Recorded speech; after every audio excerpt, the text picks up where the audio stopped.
तो target with PS Parihar channel में आपका स्वागत है। और आज की इस वीडियो में हम लोग बात करेंगे उत्तर प्रदेश अधीनस्थ सेवा चयन आयोग की और माध्यमिक शिक्षा सेवा चयन बोर्ड की भर्ती टीजीटी और पीजीटी की। चलिए शुरू करते हैं और बात करते हैं सबसे पहले टीजीटी और पीजीटी। ये 22 दिसंबर का समाचार पत्र जिसमें जानकारी दी गई थी कि भर्तियों की परीक्षा तिथि नहीं, अब नए आयोग की सरगर्मी। और ये 25 दिसंबर यानी आज का समाचार पत्र जिसमें लिखा हुआ है कि नए साल में एक नया आयोग भी मिलेगा। तो यानी कि अब ये तय है कि अगर ये नया आयोग बन रहा है, जिसकी जानकारी मैंने भी कई वीडियोस के माध्यम से आप लोगों को दी थी कि अगर अब इस आयोग के माध्यम से भर्तियां होंगी तो निश्चित तौर पर इस भर्ती में जिसकी आवेदन आप लोगों ने किए हैं कम से कम 1 साल का समय अतिरिक्त लगे। चयन बोर्ड के कर्मचारियों से बात करने पर भी यही जानकारी दी जा रही है कि अभी परीक्षा में समय है। इसका सीधा सा मतलब है कि जो वर्तमान चेयरमैन है और जो वर्तमान में जो कर्मचारी हैं ये केवल बहुत पुरानी जो भर्तियां पेंडिंग हैं, वेटिंग लिस्ट इत्यादि उस पर लगे हुए हैं, लेकिन ये टीजीटी पीजीटी का जो काम है वो अब रुक चुका है।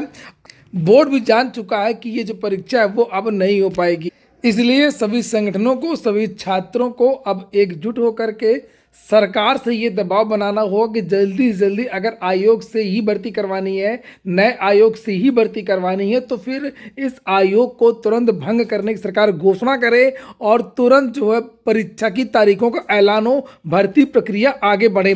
केवल अब समय पास करने की आवश्यकता नहीं तो 3 महीने सरकार ऐसे ही निकाल देगी, जनवरी, फरवरी और मार्च।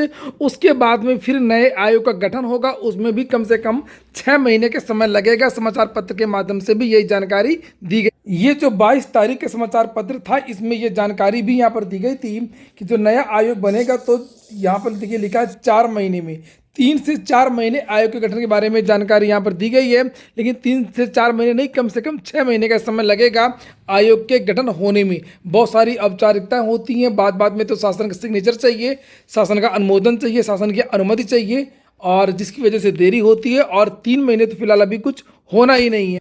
और जानकारी ये भी मिली है कि जो मामला कोर्ट में चल रहा है, कोर्ट में भी शासन की तरफ से नए आयोग के बारे में ही जानकारी दी गई। तो अब विद्यार्थी कोई अतिरिक्त मांग न करके केवल और केवल नए आयोग के गठन और परीक्षा की तारीखों की मांग करे शासन से, ताकि जो छात्रों का असमंजस है वो दूर हो सके, जो दुविधा है वो दूर हो सके। हालांकि बहुत सारे छात्र चिंतित इस बात को लेकर के भी हैं कि कहीं जो नया आयोग बनेगा तो पुराना विज्ञापन निरस्त तो नहीं होगा।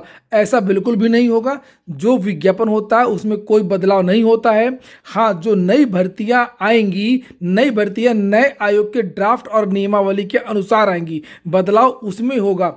आपकी ये जो भर्ती प्रक्रिया चल रही है, ये भर्ती प्रक्रिया उसी तरीके से चलेगी जैसे आप लोग देखेंगे कि इस समय यूपी ट्रिपल एससी में इंटरव्यू चल रहे हैं। तो जो पुरानी भर्तियां थीं तो पहले के भर्तियों में इंटरव्यू हुआ करता था, तो वो इंटरव्यू आज भी हो रहे हैं। और नई भर्तियों में इंटरव्यू नहीं होते हैं, तो नई भर्ती जो विज्ञापन निकलता है उसमें इंटरव्यू नहीं होते हैं।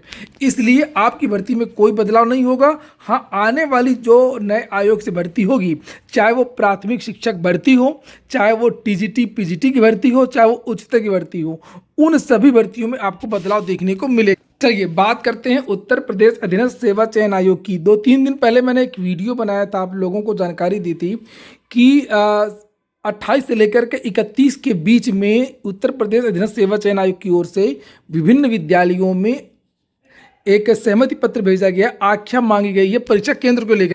और तब ये अंदाज़ा लगाया जा रहा था कि हो सकता है कि वीडियो की परीक्षा हो या कोई अन्य परीक्षा भी हो सकती है। और उसके बारे में फिर मैंने आज पूछा उन विद्यालयों में कि वो जो क्या परीक्षा यूपी ट्रिपल एससी की होने वाली थी उसका क्या हुआ। तो उन्होंने कहा कि हम जितने भी विद्यालय हैं यहाँ पर नैनी के, प्रयागराज में भी सेंटर है, जो भी परीक्षा है उन सभी विद्यालयों ने यहाँ से सहमति पत्र भर करके भेज दिया है। और ये बताया गया कि 28 से लेकर के 31 के बीच में उनके जो विद्यालय खाली हैं, कोई भी परीक्षा हो वो करवाई जा सकती। तो उत्तर प्रदेश अधीनस्थ सेवा चयन आयोग की कोई एक परीक्षा होगी जो जनवरी लास्ट में शुरू हो रही होगी, वह कोई भी परीक्षा हो सकती। हालांकि जब अभी कुछ छात्र गए थे अधीनस्थ सेवा चयन आयोग तो सचिव और अन्य माध्यमों से बातें वायरल हो रही थी और जानकारी ये मिली थी कि यूपी ट्रिपल एससी अगले 2 महीने कोई परीक्षा नहीं करवाएगा। लेकिन ये एक विरोधाभास है और देखते हैं कि परीक्षा होती है या नहीं होती।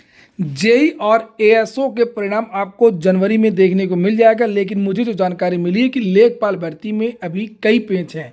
लेखपाल भर्ती के परिणाम में अभी देरी है और लेखपाल भर्ती में बहुत सारी चीज़ें जो है वो स्पष्ट नहीं की जा। एक तो लेखपाल भर्ती में कोड का मामला है और जिसकी जनवरी की सेकेंड वीक में सुनवाई हो रही है और इतनी जल्दी सुनवाई होगी नहीं कि यूपी ट्रिपल एससी ने कोई हलफनामा दिया और तुरंत सुनवाई समाप्त हो जाएगी। आप लोग तो जानते हैं कि हाई कोर्ट में देरी लग और कुछ जांच वाला मैटर, भ्रष्टाचार वाला मैटर, जांच तो लगभग कंप्लीट हो चुकी है, लेकिन सबसे बड़ा मामला ये कि इन विद्यार्थियों को किस तरीके से निकाला जाए, किस तरीके से धरपकड़ किया जाए, किस तरीके से इनको डीवी में आने से रोका जाए। अगर डीवी में आते हैं तो डीवी में किस तरीके से पकड़ा। जनवरी में 3 परिणाम आ सकते हैं और 2 परिणाम तो आपके एएसओ और जेई के हैं ही हैं और एक तो पीईटी का परिणाम है। पीईटी में चूंकि विद्यार्थियों की संख्या ज़्यादा, फीडिंग में समय लगेगा, तो जनवरी के लास्ट में पीईटी भी निकाल दी जाएगा। चूंकि पीईटी पे आधारित सारा सब कुछ है, सभी भर्तियां आने वाली, इसलिए पीईटी तो प्राथमिकता में रहेगा ही रहेगा। और इसके बाद जनवरी के बाद फरवरी से फिर यूपी ट्रिपल एससी लगातार परीक्षाएं करवाएगा। हर महीने कम से कम 1 परीक्षा या 2 परीक्षाएं आपको लगातार देखने को मिलेंगी और परीक्षाएं तो होंगी ही, साथ में जो अन्य प्रक्रियाएं होती हैं डीवी वगैरह, उसमें भी तेज़ी देखने को मिलेगी। चूंकि ये जो यूडीए एलडीए हैं, इनकी ज्वाइनिंग भी बहुत जल्दी होने वाली है। मार्च का टारगेट है यूपी ट्रिपल एससी का कि मार्च में ये जो यूडीए एलडीए का रिजल्ट आया, इन विद्यार्थियों को नियुक्ति दे दिया जाए मार्च तक और उसके बाद में फिर यूपी ट्रिपल एससी में कर्मचारियों की संख्या पर्याप्त हो जाएगी। हालांकि कुछ सदस्य नहीं है, रिटायर होने वाले हैं और जैसे ही सदस्य तो आ जाएंगे, उनसे ज़्यादा फर्क नहीं पड़ता है।